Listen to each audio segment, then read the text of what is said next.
Shalom. Call Haloyamla, Yahweh, Bahasham, Yahweh Bahasham, Rachak Kodash. Shalom and double honors to the elder apostles of Great Millstone. Shalom to the Akim, Wa Akwa. Shalom. I just want to make a quick video. It kind of had hit me through the Rachak Kodash, through Yahweh blessing me to receive the Rachak Kodash that, Christianity, which is a hell of a drug, which have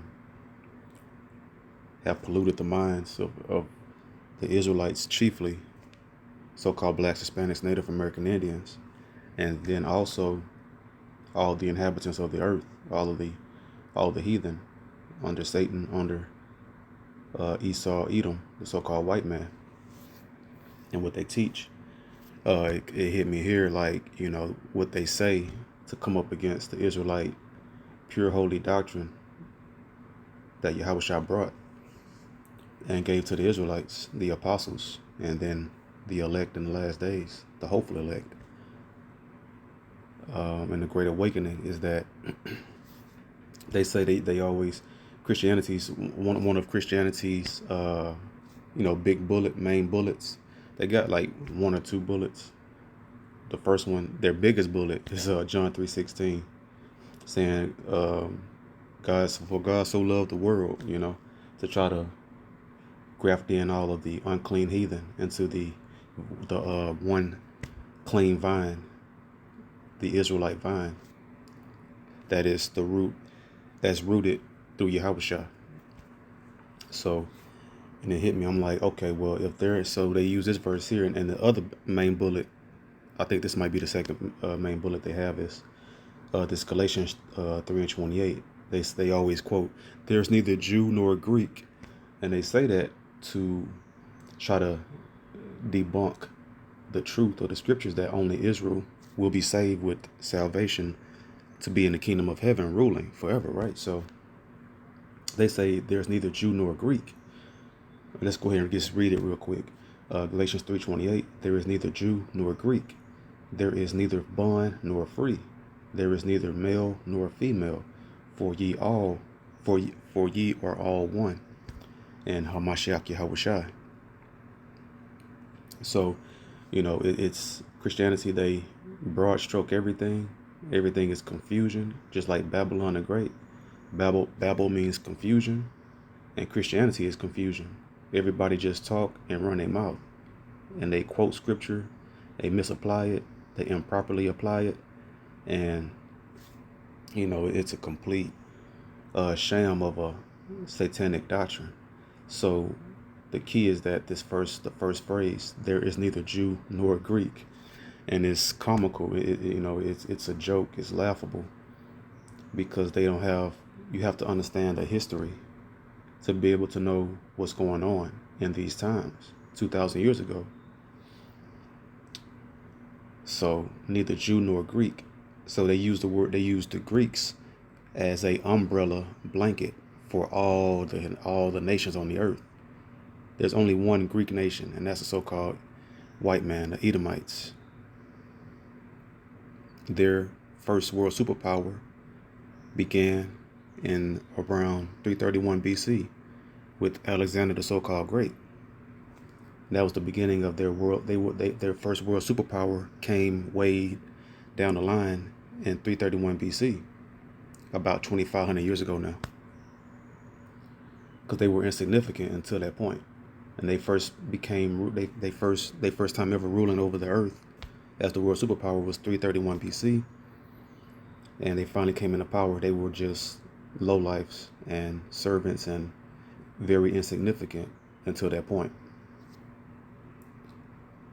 They had little towns and little kings and stuff like that, but they were never the world superpower. They had their own culture, but they don't have a culture. They were just animals, cave beasts, and they were just savages pretty much.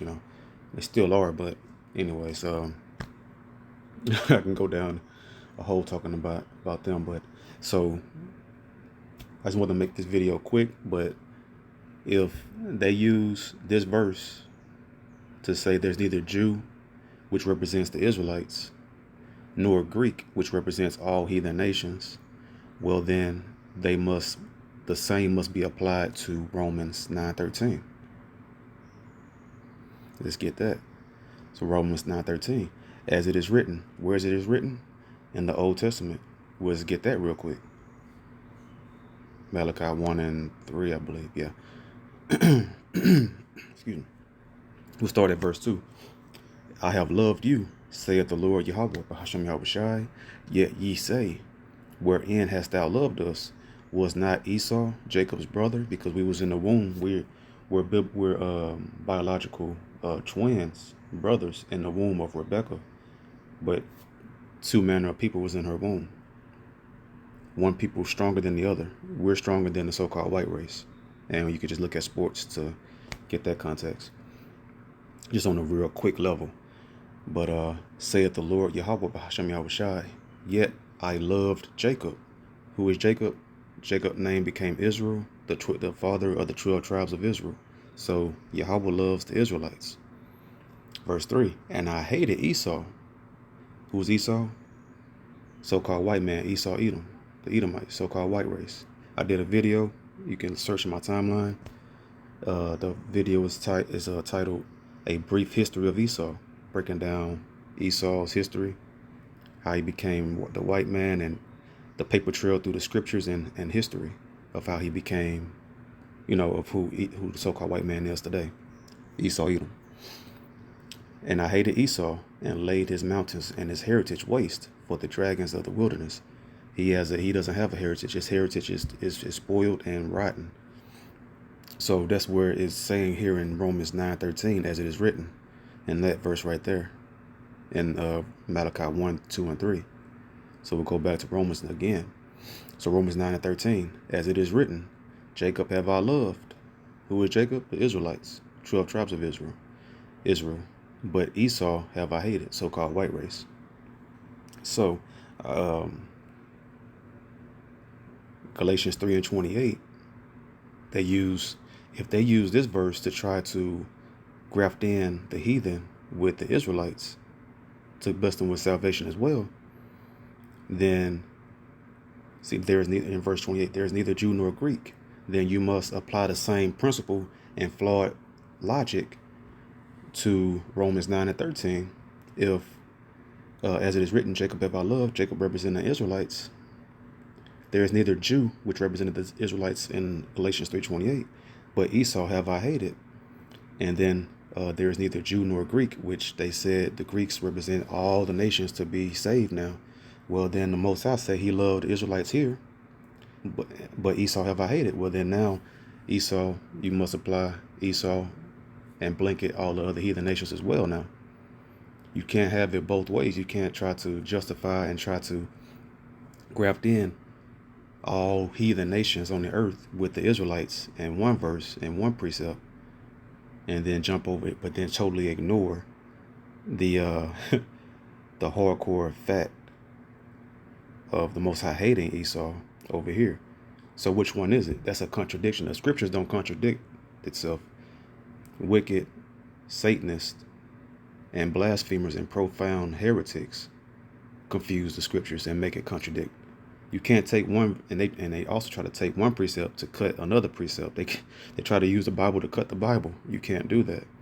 The Bible, like the Messiah say, I come in the volume of the book, it is written of me.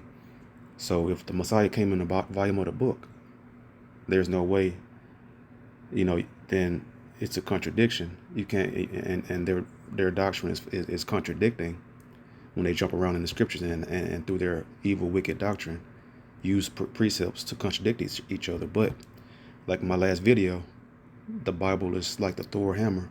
Not everyone can properly pick up the hammer and wield it properly. You can't everyone, all these false religions improperly pick up the Holy Scriptures, and they improperly they don't have understanding. They don't have the understanding of how to properly wield the Bible and utilize the Bible, and they intentionally do it too. Those that have a little bit of understanding and knowing, when they read and say, "Oh man, this is saying that we not going to be grafted," they ignore it and They know that their game would be over if they come out and admit that it's written by the Israelites, and it's only for the Israelites. So I just wanted to, get that. So Galatians 3:28, there is neither Jew nor Greek. Christianity love to use that verse. That's the only verse they got. That in John 3:16. If there's neither Jew nor Greek, meaning the Greek is the representation, it means all nations, grafted in with the Israelites. Then right here in Romans 9:13, Jacob have I loved, but Esau have I hated. If Esau, the Greeks or the Edomites, the Greeks are Esau. So if Esau as the Greeks represents all the nations, then Esau here that the Most High hate, then he's representative of all the nations that the Most High hate as well. And then that's a contradiction of the Bible, and we know that's not the case. So somebody's lying, and it's the evil, wicked men that pollute the Holy Scriptures. So only the Israelites will be saved. Only the Israelites are blessed with salvation. No history in the history of kingdoms and rulerships, there's only been one world superpower, and everyone else has been subservient and in subjection to that world superpower. But in that's in a wicked carnal society, in the wicked carnal world. So in the spiritual world, the law, statutes, and commandments of the kingdom of heaven forever and ever, how much less will there not be everybody on equal footing when they've never had the laws? There's so many levels to it, but hopefully this is edifying. Revelations, so I'll just close out right here.